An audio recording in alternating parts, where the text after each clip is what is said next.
வணக்கம், நான் உங்க friend Jaya Srinivasan. Welcome to veggies recipe. இன்னைக்கு நம்ம வெஜ்ஜீஸ் ரெசிபி கிச்சன்ல இன்ஸ்டன்டா பண்ணக்கூடிய ஒரு தோசை ரெசிபி தான் பார்க்க போறோம். அரிசி, உளுந்து இந்த மாதிரிலாம் எதுவும் ஊற வைக்காம ஈஸியா பண்ணக்கூடிய பூசணிக்காய் தோசை. இந்த மாவு அரைச்சிட்டு ஒரு அரை மணி நேரத்துல தோசை பண்ணணும் அப்படின்னாலும் பண்ணிக்கலாம். இல்ல ஃபர்மெண்ட் பண்ணி ஒரு 4 மணி நேரம் கழிச்சு பண்ணணும் அப்படின்னாலும் பண்ணிக்கலாம். தோசை வந்து ரொம்ப சாஃப்டா, ரொம்ப டேஸ்டியா இருக்கும். இதுக்கு வந்து சோடா, ஈனோ அந்த மாதிரி எதுவுமே சேர்க்க வேண்டிய அவசியம் இருக்காது. ஃபர்ஸ்ட் டைம் சேனலை பார்க்குறீங்கன்னா ப்ளீஸ் சப்ஸ்கிரைப் பண்ணுங்க. பெல் ஐக்கானை கிளிக் பண்ணி ஆல் ஆப்ஷன் கொடுத்துட்டீங்கன்னா நான் போடக்கூடிய எல்லா வீடியோஸும் குவிக்காக வந்து உங்களுக்கு ரீச் ஆகும். வாங்க ஈஸியாக அந்த பூசணிக்காய் தோசை எப்படி பண்ணுறதுன்னு பார்க்கலாம். பூசணிக்காய் தோசை பண்ணுறதுக்கு 1 கப்பு ரவா, நம்ம உப்புமாலாம் பண்ணுவோம் இல்லையா, இந்த ரவா எடுத்துகிட்டு இருக்கேன். இந்த ரவாவை ஒரு பவுலில் எடுத்துக்கலாம். இந்த 1 கப்பு ரவாக்கு 1 கப்பு தண்ணி சேர்த்துருவோம். இந்த ரவா வந்து தண்ணியில் கொஞ்ச நேரம் ஊறட்டும்.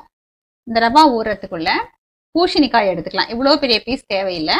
நம்ம இந்த விதையெல்லாம் எடுத்துட்டு தோலையும் எடுத்துட்டு கிரேட் பண்ணி இந்த 1 கப்பு ரவாக்கு 1/2 கப்பு வந்து இந்த பூசணி துருவல் நம்ம எடுத்துக்கணும். நான் துருவி எடுத்துட்டு வந்துட்டு உங்களுக்கு காமிக்கிறேன். பாருங்க, பூசணிக்காயை 1/2 கப்பு துருவி எடுத்துட்டு இருக்கேன். தேங்காயும் 1/2 கப்பு துருவி எடுத்துட்டு இருக்கேன். 1 கப்பு ரவைக்கு 1/2 கப்பு பூசணி துருவல், 1/2 கப்பு தேங்காய் துருவல். ரவாவும் பாருங்க நல்லா ஊறியாச்சு. இப்போ ஏதோ ஒரு மிக்சி ஜார்ல சேர்த்துக்கலாம். இந்த ரவையோட நம்ம துருவி வச்சிருக்கோம் இல்லையா தேங்காய் துருவல், அதை சேர்த்துருவோம். கிரேட் பண்ணி வச்சிருக்கிற பூசணி துருவல். இப்போ இந்த தோசை மாவுக்கு தேவையான அளவு உப்பு. இப்போ நல்லா நைஸா அரைச்சி எடுத்துக்கலாம். தேவைப்பட்டா தண்ணி சேர்த்துக்கலாம், ஆனால் தண்ணி தேவைப்படாது. ஏன்னா பூசணிக்காயிலையும் வந்து உங்களுக்கு தண்ணி நிறைய இருக்கும். அதனால இந்த மாவு பதம் பார்த்து நம்ம அரைச்சி எடுத்துக்கணும். நான் அரைச்சி எடுத்துட்டு வந்துட்டு உங்களுக்கு காமிக்கிறேன். பாருங்க, அரைச்சி எடுத்துக்கிட்டாச்சு. இப்போ ஒரு பவுலுக்கு ட்ரான்ஸ்ஃபர் பண்ணிப்போம். பாருங்க, தண்ணியே சேர்க்கல, அப்படியே தான் அரைச்சிருக்கேன். இந்த மாவை உடனே நம்ம தோசை பண்ணணும் அப்படின்னாலும் ஒரு 1/2 மணி நேரம் கழிச்சு பண்ணிக்கலாம். அப்படி இல்லைன்னா ஒரு 3-4 மணி நேரம் விட்டுட்டு கொஞ்சம் ஃபர்மெண்ட் ஆனதுக்கு அப்புறம் பண்ணாலும் பண்ணலாம். கொஞ்சம் நல்ல சாஃப்டான தோசையா நல்லா வரும். இந்த பூசணிக்காய் தோசைக்கு மாவு அரைச்சி 1 மணி நேரம் ஆயாச்சு. இப்போ இந்த தோசை பண்ணி பார்த்துடலாம். கல் நல்லா சூடாக இருக்கு, தோசை பண்ணிடலாம். ரொம்ப ஸ்ப்ரெட் பண்ணாமல் கொஞ்சம் இப்படி குண்டா இருந்தால் தோசை நல்லாயிருக்கும். சுற்றி கொஞ்சமாக எண்ணெய் விட்டுருவோம்.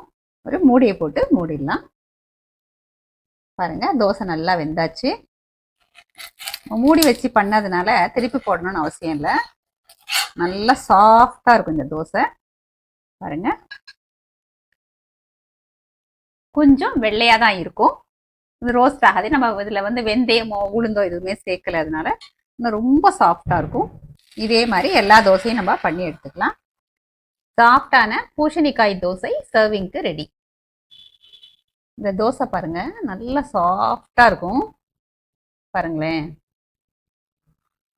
மொறுமொறுன்னு வராது, கொஞ்சம் திக்கா தான் இருக்கும். பாருங்க, இந்த தோசை வந்து இந்த அளவு திக்னஸ்ல இருக்கும். இது இப்படி இருந்தா தான் நல்லா இருக்கும். அப்பதான் வந்து சாஃப்டாவும் இருக்கும்.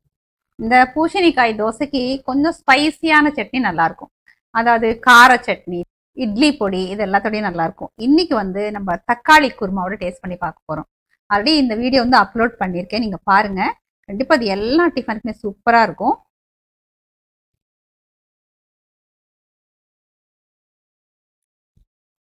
அருமையா இருக்குங்க, நல்லா சாஃப்டா இருக்கு. நம்ம எதுவும் இதுல அரிசியோ உளுந்தோ வெந்தயமோ அவலோ எதுவுமே சேர்க்கல அப்படின்னா கூட ரொம்ப சாஃப்டாவும் ரொம்ப டேஸ்டியாவும் இருக்கு. இந்த தோசை பண்றதுக்கு பெருசா நமக்கு பிளானிங் கூட எதுவும் தேவையில்லை. அரைச்சிட்டு ஒரு 1/2 மணி நேரத்துல நம்ம தோசை பண்ணிடலாம். ஊற வைக்கிற வேலையும் நமக்கு இதுல ரொம்ப இல்லை.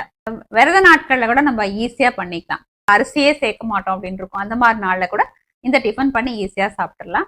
ஒருவேளை டிஃபனுக்கு மாவு இல்லை, என்ன பண்றதுன்னு யோசிக்கிறோம் அப்படின்னா கூட இந்த பூசணிக்காய் தோசை நீங்க நினைச்ச உடனே பண்ணிடலாம். இந்த பூசணிக்காய் தோசை பண்றது ரொம்ப ஈஸி, டேஸ்டியானது, ஹெல்தியானதும் கூட. கண்டிப்பா நீங்க ட்ரை பண்ணி பாருங்க.